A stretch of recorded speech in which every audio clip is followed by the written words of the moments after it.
Morning, Doran. You're up early. It's winter solstice. It is time to give a sacrifice. Oh, maybe I should get a nap before this evening then. We tried. I was up very early. Not that my god's better than your god or anything. Thank you, Sheo. Doran, shut up. The officers in our battalions would exchange these. We have to fix it. I get this is important to you. What's Windsor Snow Slift? I assume that's why you're up all night. Kraloth would know what a sepulcher is. Yes, and so would Doran. But Justin... But the audience, for the sake of the audience, really.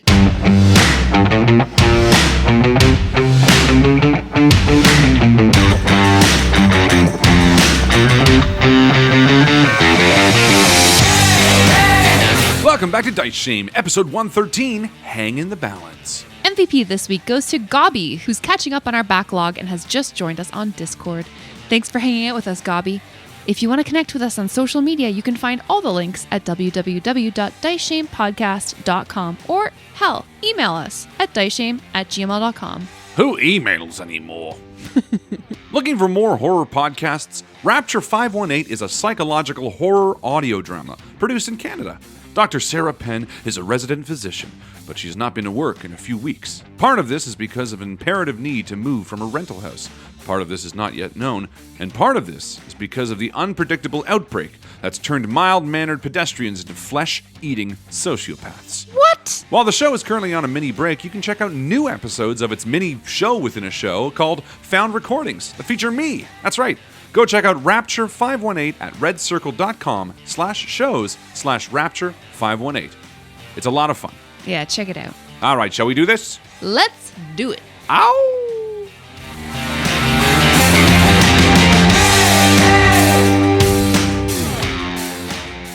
So every night when we put Henry down to sleep, he has this thing where he wants us all to tell each other jokes. Oh. He always wants to go first. I mean, he's very much like, I'll go first. Well, we say, who do you want to tell the joke of the night? And Because he always we're says, nice. everyone. Yeah. And Henry's 4 years old. The shit he comes up with Oh, the as a jokes are- joke. They're very... What did he say tonight? It was like, Oh, tonight- why did the lamp cross the sky? Yeah. Because it thought it was a human. Oh, no, tonight's joke was, why did the school bus have skeleton arms? Why? And it was like, because the arms were white. Like, it's never Yeah. anything even resembling. Honestly, he can compete, though. For some reason, this last week or two in our operations meeting at work, they've started them off with like somebody giving out a really bad joke. I guess one of the supervisors got like a lame joke book, but then they'll give half the riddle and forget what the rest of it was by the end of it. And so the last 10 minutes of the meeting is everybody trying to remember, like, what's the riddle that we asked at the start of this thing to figure out? And we're like, can this be over now? You know, it sounds like I'm running your meetings. Yeah. That's an Alex joke /story Executive /riddle memory. that starts off strong. But we all get to go through it at least. It's nice because then when I do a joke or Joe and I do a joke, at least we try. They're good know? by comparison. Oh, We'll they're put great it that by comparison. way. It's like, what's a ghost's favorite fruit? A booberry. And, Right. and sometimes we're taking a while to think, but we're thinking of them. That joke can be reworked for an 18-plus crowd. It can boobsberry. Is that it? Is that what you were thinking? Yeah. Boob. Oh, Yeah. boob berry. Yeah. I like it. Okay. Yeah. Yeah. It's That's more good. like PG-13. Yeah, thank you. Thank you. Yeah, it's pretty. It's like That's rated maybe even R. PG. The best reaction to any joke is, that's funny. Like with someone actually saying, that's funny. Nice. That's funny. Yep. So funny. That's funny. That's when my fake laugh comes out. So I want to hear your best on the spot jokes right now that you have invented. Okay. Oh my God. Anyone who has one can go, Oh, but you must invent it. Okay. okay, right on the spot. Yeah. Why do calendars have 12 months? Why? Why?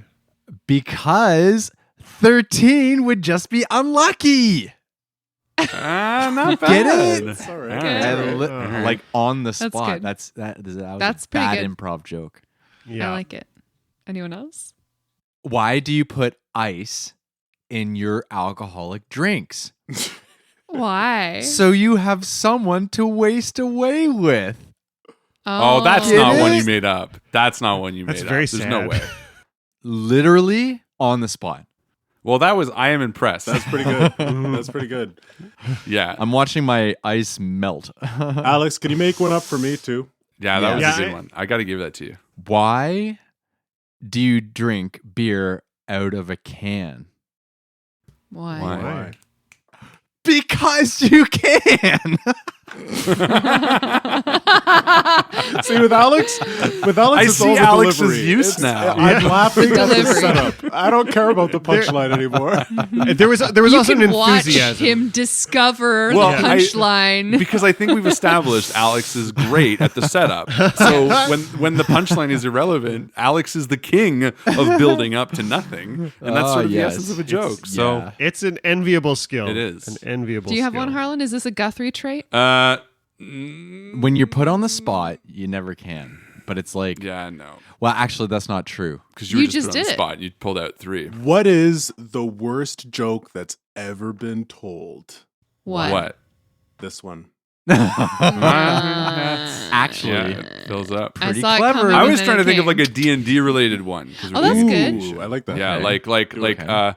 What's a beholder's favorite game? what? I Ah, spy. that's good. Eh. What do you call a D&D marathon? A Faerun. Oh no! Yeah. that's good. Yeah. Not bad. I laughed, Yeah. and it wasn't Yeah. entirely fake. Why did the bard miss the battle? Oh, why? Why? Why? Because he had no initiative. Oh, Shots fired. where do attitude-ridden drow come from? Why? Where? The undersnark.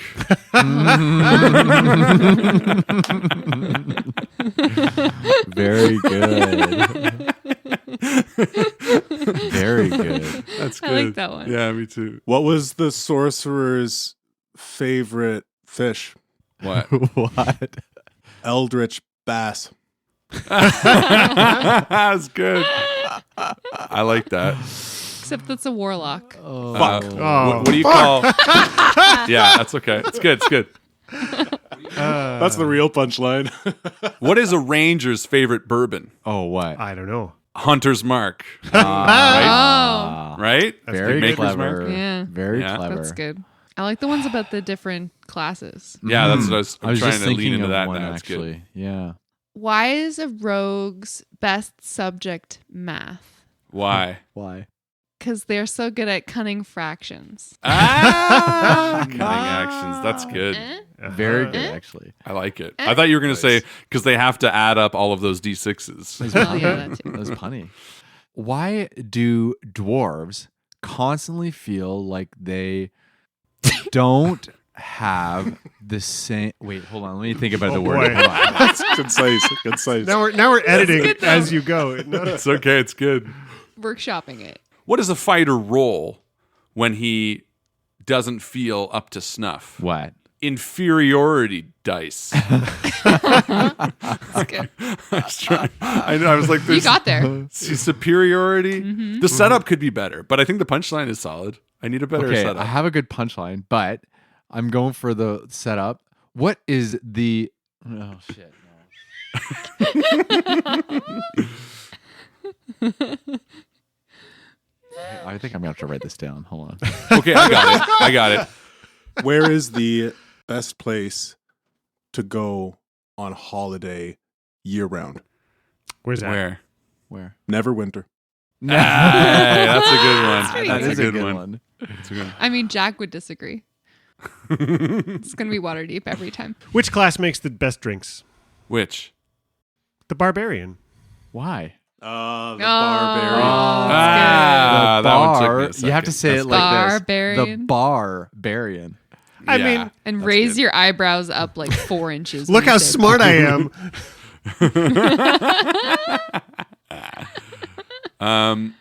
Why does everyone hate playing the druid class?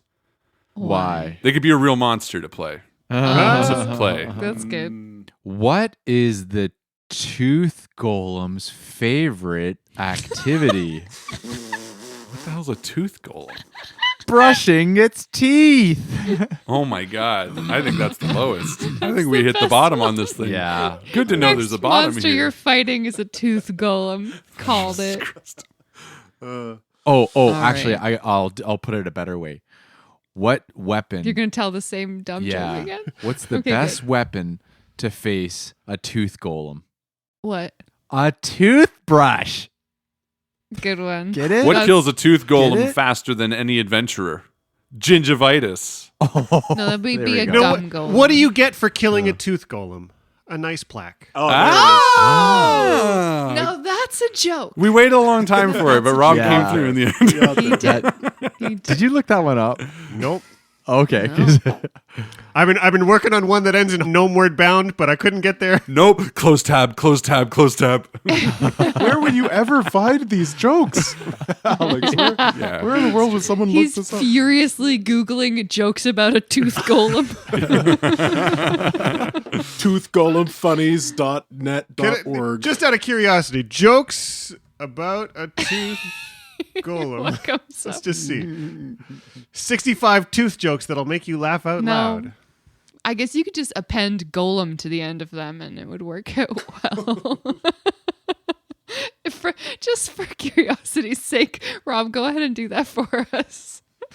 What do you call a tooth golem in a glass? A 1 molar solution. Oh, fuck, it was. That's not good. Why did the mind flayer get arrested? Because he had illicit drugs. He got it. I have Googled illicit to try to figure out how illicit can work. Literally, I can screen share right now. I can too. Yeah, me too. Look, hold on. I'm going to do it. It's so good. I was like, what? How do I that's so use funny. illicit as illicit? That's hilarious. I got it right here. I was like, Illicit drugs. Wow, my God. Yeah, okay. We got to the same Wow. place. That's hilarious. you and I. Which means we're at the bottom of the world. All Save right, us. guys. Save enough us, Joe. joking around. Should we play some D&D? Yes. Yeah. Finally, get us All stop this right. bad dad jokes. Jorking around like a orc. What the fuck? Orking around. It's one of those jokes better written than said. Orking around at the bottom of the tower. Ladder, tower. Whatever. Bjork. Bjorking around. That's a good one. What is an orc's favorite artist? Bjork. Did you read Just that? encourages them to be Bjork. themselves. Yeah.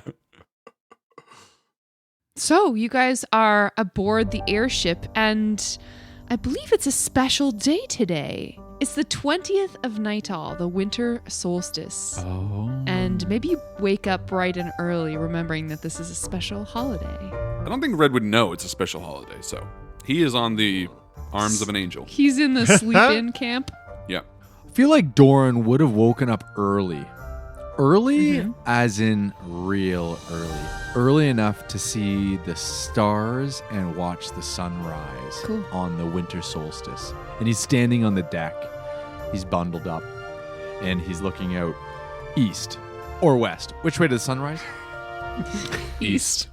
He's standing on the east side of the deck, bundled up, the wind blowing, and he's looking out, remembering all of his past and doing a good, hard, deep look into life and his soul. Adorable. Little gnarled Adorable. hands. I was Shut just up. about to say, Sorry. this is the pun episode. Can't be. Adorable. His little gnarled hands holding the edge of the railing of the deck, just looking up at the stars. You're traveling over forest and plain.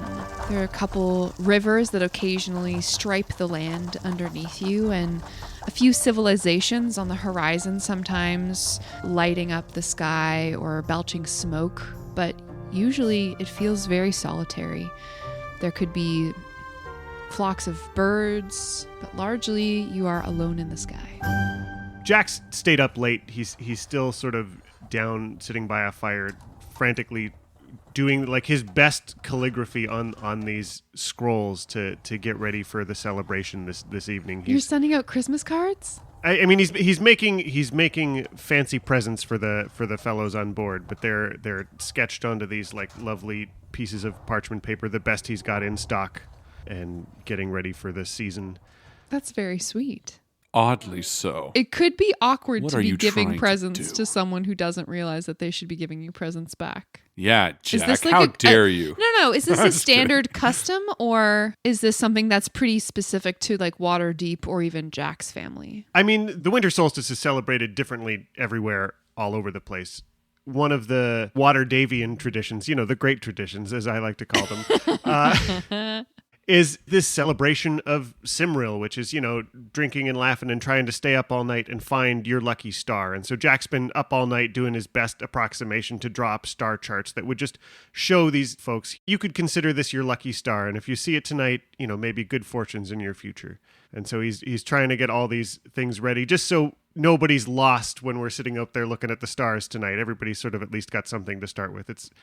Oh, that's nice. So you're still up from the night before. Yeah. Doran goes back in. Oh, I didn't realize your bedtime, Doran? Well, no, I was up early and Oh.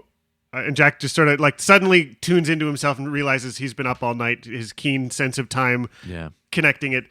Oh, maybe I should get a nap before this evening then. well, yeah, you were reading. I didn't want to disturb you, but I was up there looking at the stars and thinking about life and family, and it's winter solstice. I assume that's why you're up all night. I think I heard about you elves staying up all night. Yeah, I think it's something you guys like to do.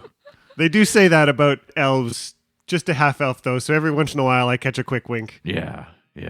Is winter solstice a big deal in the Great Peak Mountains where you're from? Oh yeah. I mean, us dwarves, we're constantly looking for any reason to get drunk and have a party. I mean, let's be honest here.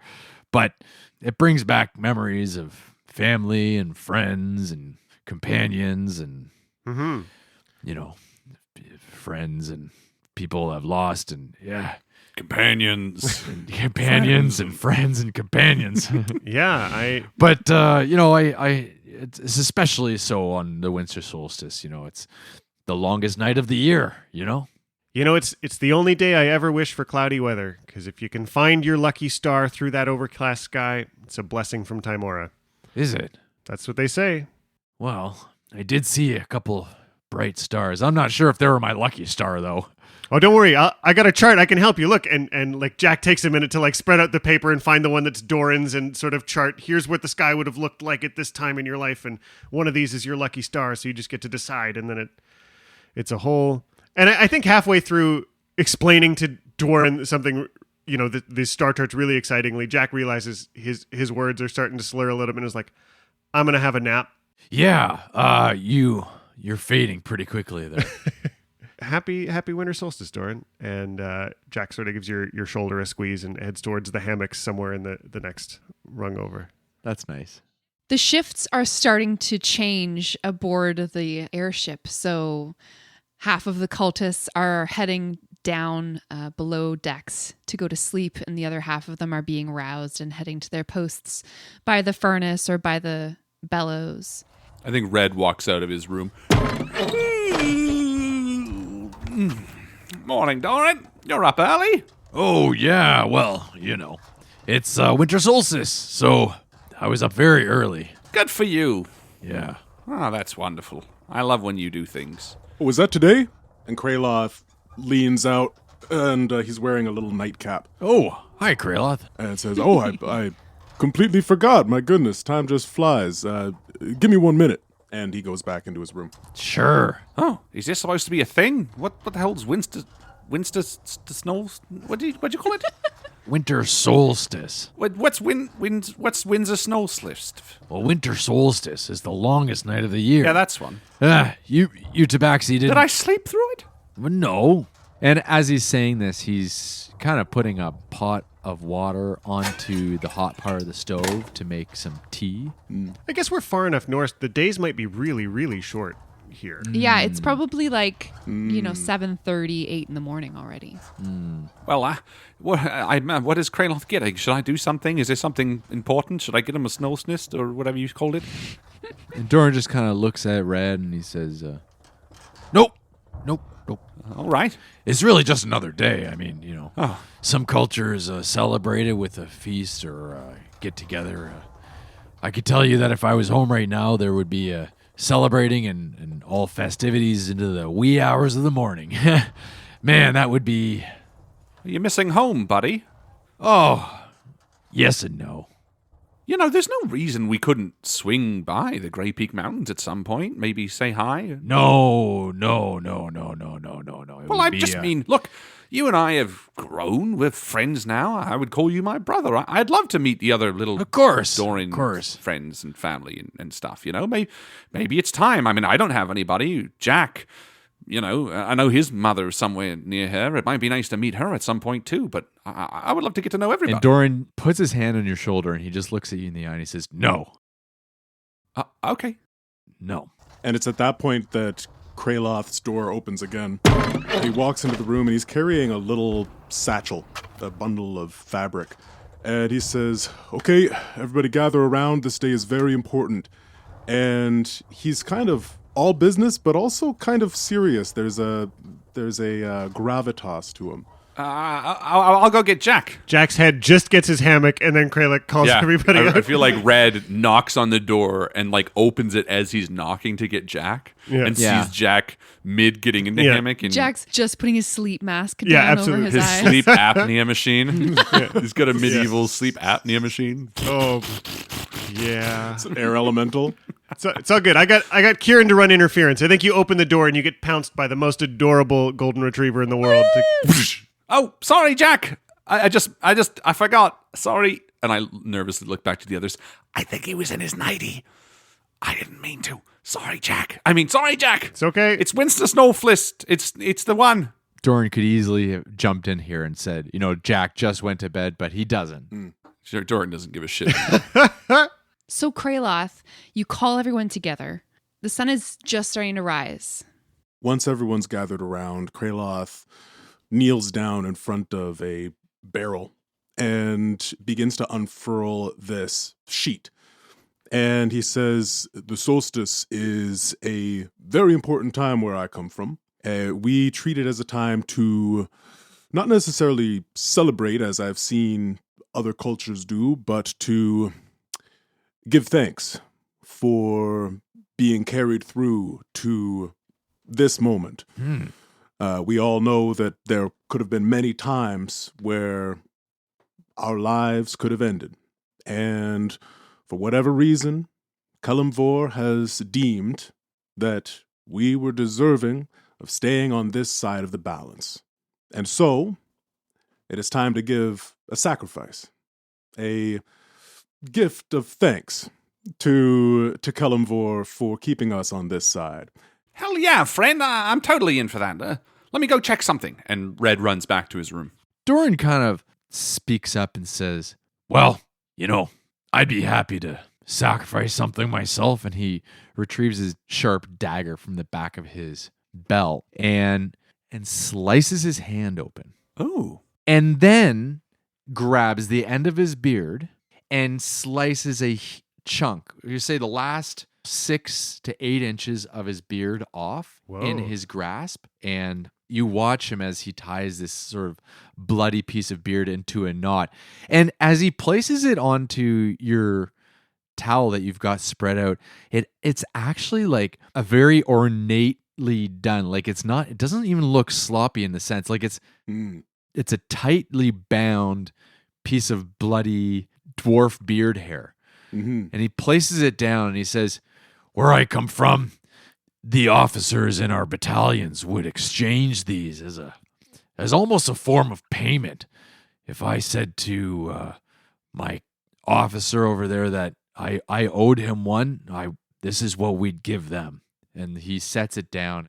Thank you, Doran. I think Red comes back at this point, sort of jogging out of his room. He's like, yeah. And Red sort of extends over top of the satchel Shale. And he's like holding Shale at arm's length as if he's going to put him on the cloth. No. That's a bit much of a sacrifice, I would say. And you see in Shale's little claw, he's holding the piece of cloud that Red took. Aww. And like a little infant would, he sort of lets go of it. And Red's like, okay, drop it. And Shale puts the piece of cloud that he's carried with him since we first met the cloud giant forever ago, and then brings back Shale into his arms, and he's like, Shale wanted to be involved, and I didn't want him to sacrifice anything of his own. That is highly appropriate. Thank you, Red. Thank you, Shale. And thank you, Doran. Jack reaches into his pouch and pulls out a ring of keys. It's the ring of keys that he got from the bandit captain this moment when he was alone and closest to death. One of the moments he was closest to death in this last year. And he puts the ring of keys down and doesn't say much, but certainly contemplates being able to make this sacrifice with the friends who saved his life in a place that's real important to him, the Copper Cup, where his partner Torin lives. So he sort of looks real respectfully at the offerings in front of them and steps away. Kraloth nods respectfully, and then he reaches forward and grabs a bundle of cloth that was in this sheet, and he unfolds it, and it's an apron. And he says, "You've all done a wonderful job expressing why these items are significant to you, and now I'll do the same. This apron I've had for a very, very long time, ever since I went on my first expedition, actually. And as you can see," and he shows just the front of it is covered in stains, "it might be time for a new one. But this apron has helped me create some of the best food I've ever made, and help me fill the bellies of those that I love. So this is important to me, and I thank you, apron, for protecting my good clothes." And he places it on this sheet. I've literally never seen him wear that. I'm just joking. All right. Well, we have all of the sacrifices. Was there anything else? What do we do now? We give them all back, or we switch? Do I get Doran's bloodbeard? No, it doesn't work exactly like that. And Kraloth begins to fold up the sheet, and then he ties a knot around the top and says, "You can follow me if you like. As far as the giving goes, you have done your part and you've made your sacrifice, and hopefully Kalimvor will bless us with another season of life on this side of the balance." So Kraloth takes this bundle of items and he begins to move towards the upper decks. Doran hurriedly pours a cup of tea and follows up.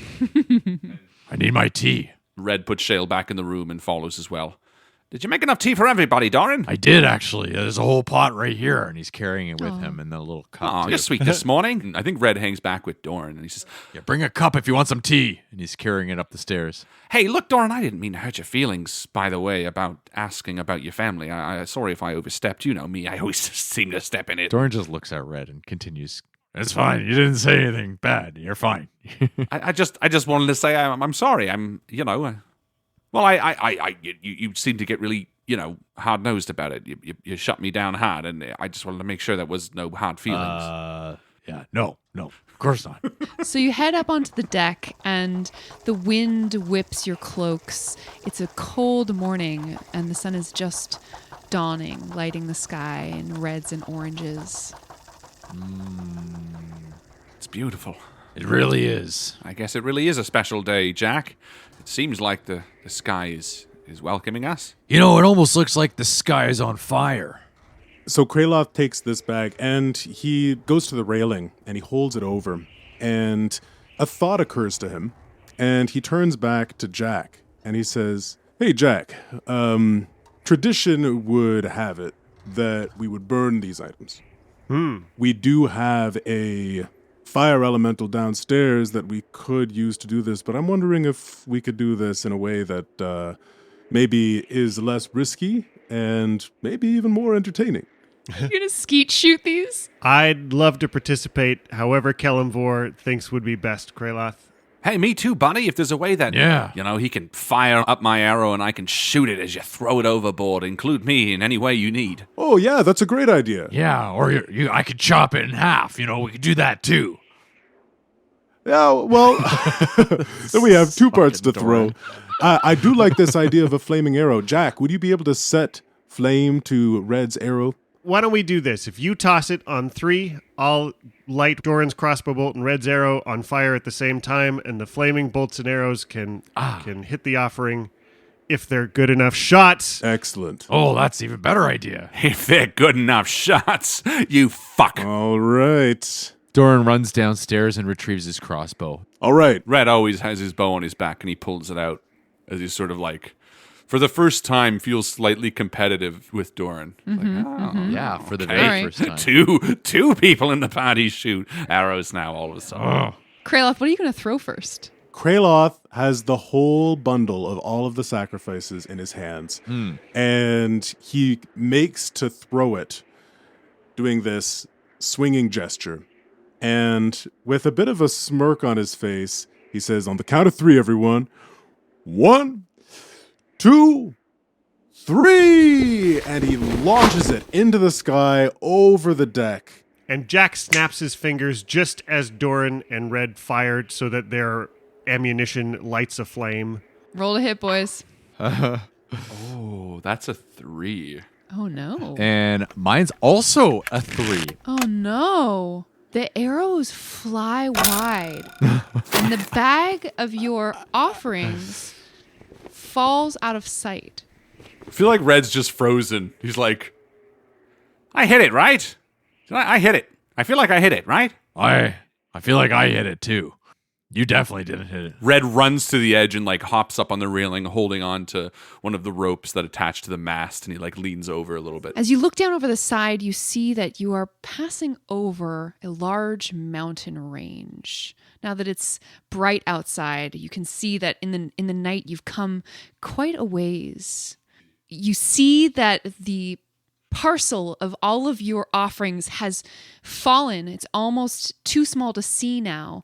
We all rush to the edge. Doran, you recognize this mountain range. This is none other than the home of Mithril Hall. Oh. You know that Mithril Hall is a almost mythic dwarven stronghold. You've never been, but you've received many military missives from this stronghold. Hold on a second. Doran says as he leans over the side. Even though you've never been here, you've seen it depicted so many times in paintings, on parchment, in frescoes, on walls, in temples, all of these different mountain ranges in Faerun that even though you've never been here before, you know it immediately. I mean, we tried. Shall we go have breakfast? And Red hops down and starts walking towards the lower deck. Wait. What? You missed it. You missed it. Yeah, it happens. I mean, I'm not perfect shot. I try, but, I'm in most of the time. I swear I hit it still. This was a bad idea. I got carried up in the moment and, oh dear. This isn't good. Kraloth, Huh? we could go down for it. That's Mithril Hall down there. Don't you understand? Look down there. Look. And he grabs the back of Jack's jacket and he forces him to the edge and almost pushes him not quite over, but Doran, to look. Doran. I get this is important to you, but there's another important thing happening too. We're not going far. Tell me you don't recognize that. It looks like Mithril Hall. What the hell's Mithril Hall? I don't understand what's going on. Who cares? We threw the things over. We threw things over. What's the problem? Red, this is important. If we do not burn this offering, it is a bad omen. We have to take care of this. We have to go down. We are not going to Mithril Hall. I made a horrible, horrible mistake doing it this way. But we have to fix it before Kelemvor realizes what we've done. Otherwise, we will be on the other side of the balance, and I do not want any of us to be there. Do you understand? Buddy, okay, of course. We've got a whole day. No one's saying anything otherwise. We've got We've got a powerful suite of magical instruments at our hand. I'll go tell him to lower the ship right now. We'll go find it. We're not far. It couldn't have gone far. Thank you, Jack. Thank you. And I'm sorry for raising my voice. You know I don't like to do this, but this is of vital importance to our spiritual well-being. And if I would like to take care of it as soon as we possibly can. Sure, bud. Of course. Look, you know I'm with you every step of the way. No problem. Thank you, Red. Doran's like running back and forth. He's unsure where to put his attention on things. Doran, just not but now. we Just- can look, get the package. And Doran, shut up. Listen, Kralot's obviously having a moment right now. Just put that on the back burner. If we get down there and everything goes fine, then yeah, sure, maybe we can visit Mithril Hall. But you need to take don't it down. understand. Look, I just told you I wanted to see your dwarven roots. No, but you don't understand. Well, obviously I don't. I know where the package is. It has fallen onto these mountains. These mountains are like a second home to me. We will find the package. Okay, well, I'm not perfect. concerned about it. We will do that. Well, And do then- me a favor. Take it down a couple hundred notches and tell Kraloth that we're going to find it, but in a much calmer, more placid tone. Jesus, Jack. And I turn to Jack. What the fuck's going on? I feel like we've lost the plot all of a sudden. Sometimes there's quests that take you a little bit to the side, but you've just got to trust that it's part of our path. This is important to Kraloth. It's a big day spiritually for a lot of people. Let's help him complete this quest. All right, I'll help you turn off the boat. And I follow Jack. Doran looks out over the side and then he turns back to Kraloth and he says, "You know what, buddy? I'm sorry that we missed it, but you couldn't have dropped your package on a better place. I mean, it's Mithril Hall. We're gonna find your package. There's no doubt in my mind." I appreciate your optimism. If you don't mind, I'm gonna go below decks. And you see Kraloth slide his ring off his finger Ooh. and absent-mindedly tuck it into his pocket as he makes his way below decks. Interesting. Interesting. So the airship descends from the sky and the ladders unroll and you descend onto the snowy mountainside of the Frost Hills. All right, look, this is easy. Doran, you know this place like the back of your hand. You said you know where these would be. Worst case scenario, we can always locate object. We know a number of the things in that bag. Look, this is fine, everyone. Let's just take a few minutes, compose ourselves, Okay. and go about this with level heads. Remember, this is still area touched by the Shadowfell. We don't know exactly what we're getting into. I think you've got a good idea, Red. The locate object spell. I didn't prepare it personally myself today, but we do have the Rod of the Vonandod.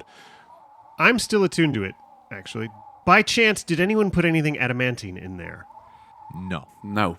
All right, then. So the airship ascends and leaves you alone, takes off, and soon is gone over the horizon. And there you are, standing in the crisp snow. It's on quite a slope. You are on a legit mountainside. There's dotting of evergreen trees here and there, and an eagle soars above you. All right, well, let's locate Doran's beard hair. That should be easy enough to find. We have some of it here anyway. How far is the distance? The rod's range, because there's nothing adamantine in there, will be 1,000 feet. Let's give it a shot just to see how close we got them to land. And Jack grabs the Rod of the Vonandod and sort of stands it tuning fork side down, because it's this giant-sized 100-pound metal tuning fork, and he channels a little bit of magic into it and really pings and rumbles, and he gets this like sense of feedback from the ground around him, looking for Doran's bloody beard hairs. You do get a ping, Jack. I've got something. Oh. Okay, all right. How do we tell where it is? What am I feeling, Joe? It's actually fairly close by. Oh, nice. You ascertain the direction and the approximate distance, and you lead the party. And you're traveling kind of laterally along this steep slope. And then you come to a ravine. And down this ravine, you see a number of stone sepulchres. Oh. Some stone sepulchres, guys. Maybe let's take it a little chill here. And Red sort of slows down to just a trot. Kraloth would know what a sepulcher is. Yes, and so would Doran. But Justin... But the audience, for the sake of the audience, really. I mean, Doran absolutely would, and so would Kraloth, because these are dwarven graves. Oh, so does Alex and Justin. But I mean, the audience, Please. Right. crypts, and the like. Dwarven architecture. Right. Does it ring familiar to the other set of dwarven graves we were in with where we found the axe? Similar, it's a different era. Hmm. So these graves are far fresher, although weathered by wind and rain. The architecture is more modern. Now let's just all take it easy here. I'm not sure what kind of bad omen your god had in store for us, Kraloth, but I'm starting to think you might be right, Red says as he scans these bizarre-looking stone edifices. Jack's almost getting to contrast old dwarven grave architecture to new dwarven grave architecture, and so it's like almost this happened. This happened as the sun was rising. Maybe it's a sign from Lathander that led us here. He's very quietly thinking to himself, "Not that my god's better than your god or anything, but." Jesus Christ. As you descend down into this ravine, there's a flock of crows that is gathered here atop these sepulchres. And as you make your way towards the graveyard, they take flight, cawing. Okay, how close are we, Jack? Jack reaches for the rod of the Vanandad and sets it up again on the ground and uses another charge to ping the location of this device just to sort of zero in one time a little closer. You assess that the beard hair that's come from Doran Ironfist is located about 20 feet to your northwest. It's right over there, Red, right just to your left. All right. Red's drawn his bow at this point, and he's sort of knocked an arrow, and he's holding it down towards the ground ready as he moves slowly in that direction. You round the corner of a taller grave and come face to face with a tombstone atop which a crow sits, unafraid. It's just staring at you, and it caws. I don't see the bag, Jack. The rod's saying it's right. You must be missing something. The crow gazes at you for another minute, its jewel-bright eyes flashing, and then it takes flight. Something seems off here. The air is still. It shouldn't be like this, Red says, nervously looking around. Does Doran recognize these sepulchres? Great question, Doran. As you approach this grave, you recognize the name on the tomb. Ornate Gravelbreaker. A gravel breaker. I knew one of them. Yes, you did. This was someone who you knew well. You said that you gave hanks of your dwarven beard hair to your brothers at arms. Yeah. Long ago, you fought alongside someone by this name. This is. I didn't even know that. What's wrong, Doran? What are you talking about? I battled alongside Ornate Gravelbreaker. He's buried here. Remember, you know the piece of hair and blood and that we're trying to burn and find? Well, I've got a piece of Ornate's, at home. You must have meant a lot for him to be buried with it.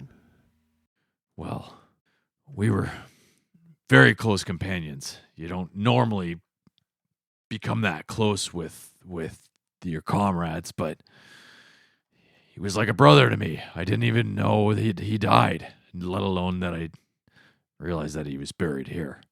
I can't believe it. That the odds. And Red sort of just looks almost confused at Kraloth. Kraloth has an unreadable expression, just completely blank. Behind you, Kraloth, the gray skies grow more overcast. Dark clouds gather on the horizon. You hear the rumble of thunder. Okay, we have to keep moving. I'm sorry, Doran. There will be time to mourn your friend. Well, hold on, Kraloth. And I walk over to Kraloth in a hushed tone. Look, you tossed that bag off, and out of all of the places in Faerun that we pinged an item in that bag, we were led here. Surely you must at least think there's a possibility that Kelemvor wanted us to be here. Think about it. And Red sort of looks longingly back at Doran. His bloodied hand sitting on top of the grave, allowing his blood to touch the tombstone. Surely your captain must be weighing in on this. What does he think? And Red sort of looks off to one side, blankly expecting Kraloth to look there in a moment. The captain knows that this is of utmost importance, that we do find this and Kraloth. burn it. Doran needs us. As you turn back, Doran is mumbling under his breath, and you can sort of hear him say, Oh, what happened to you, Orniet? You were my best friend. I wish I had seen you in your last days, but look, I've got new friends here, and he shakes his head, and he says loud enough for everybody to hear now, and he almost says it towards the companions and not towards the tomb. And he says, No. I'm lying. I knew that he died because I had a hand in his death. When we were in Jalanthar, that damn Chaos Hammer, he blackmailed me. I've been fearing telling you this, but maybe this is fate that we've landed here at this very moment. We were running from orcs, and yeah, they had us on the go, but it was my call, and it was my reason that Danlin's Peak split. It was my call, and it fell on my companions, killing everybody, all of them. You know, it's sad and it's embarrassing. and he turns back to the gravestone. He says, You were my brother, and I failed you. I failed all of you. But I'm not going to do that with these guys. I remember you all. Jofrin, Gredrumi, Drazjok, Redrus, Burfrin, Gordrick, Davrith, Grunmock, Sidir, and Krognik, and you. I'm not ever going to forget you. And Doran looks as though he's about to say something else, but he stops himself. Look, let's find this package. He kind of hangs his head low and he starts to walk down the ravine. I think Red 2 the whole time is just looking down at his feet. Kraloth, a bit taken aback by this whole story, watches Doran walk away. And there's surprise on his face and new depths of understanding as to who this companion is. And after a brief moment of introspection, Kraloth shoulders the rod of the Vonadod and follows closely in Doran's footsteps.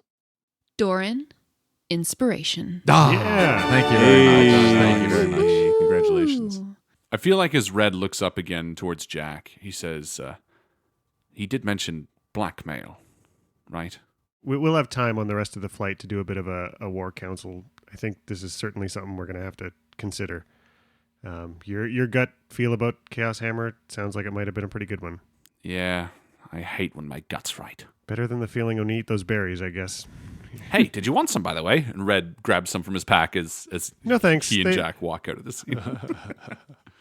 With the use of the rod of the Vonandad, after a couple more attempts, you manage to get a second ping further on down the mountainside.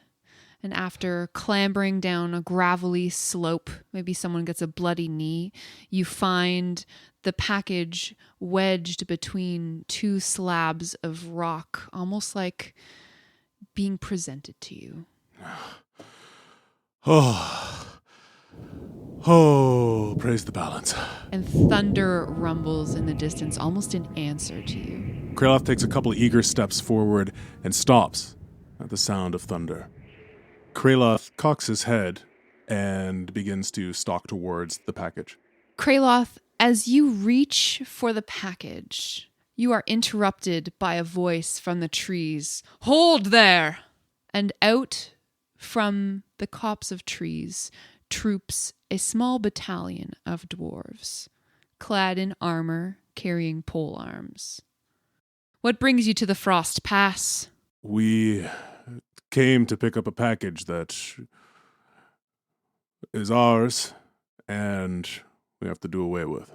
The patrol of dwarves is continuing to advance on your party slowly, curious about your intentions.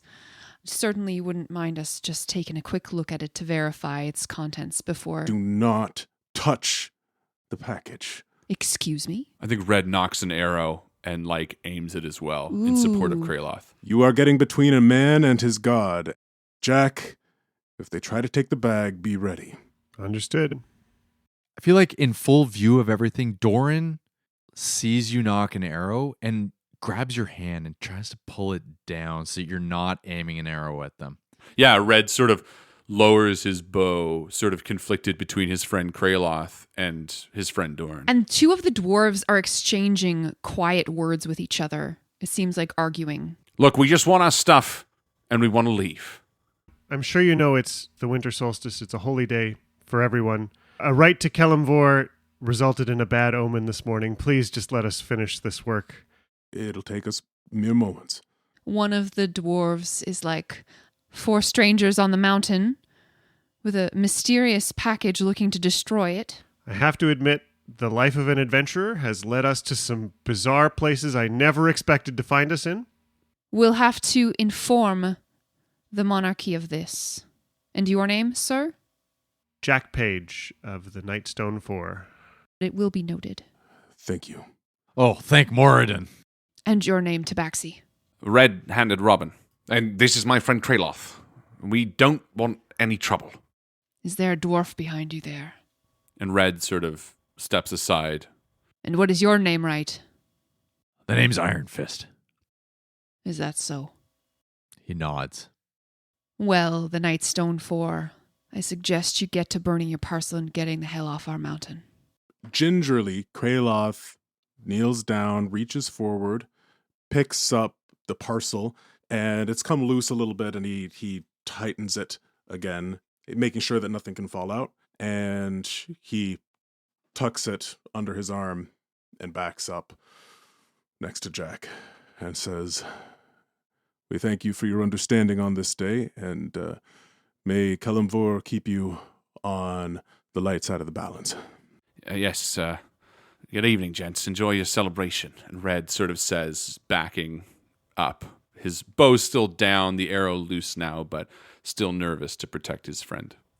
And as you turn to head back to your meeting place with the airship, you hear the raised voice of one of the dwarves.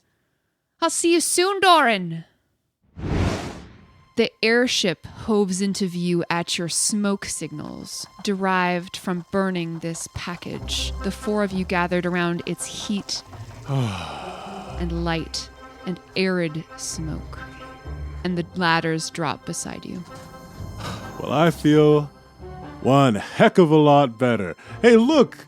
We got a bit of a blue spot in the sky. The clouds are starting to clear up. Isn't that nice? Yeah, it seems real nice, Kraloth. Everything's going to be all right. Thank you guys for indulging me on this little side trip. I thought Kelemvor was going to have my ass. And he slips his ring back on his finger. And with a chuckle, he shakes his head and begins to climb the ladder again. Well, on the longest night of the year, maybe we will see our lucky stars. And Jack starts climbing back up. I think Red, one hand on the ladder, hangs back with Doran and shares a knowing look. You only gave them half the truth, Doran. Hey, listen. They only needed to know half the truth. And as the airship ascends into the morning sky, we see something strange flapping on the limb of a tree. Kraloth's dirty apron.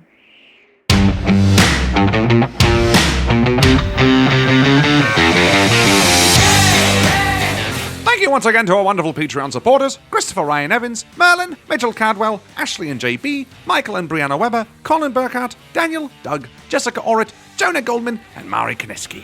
See you soon!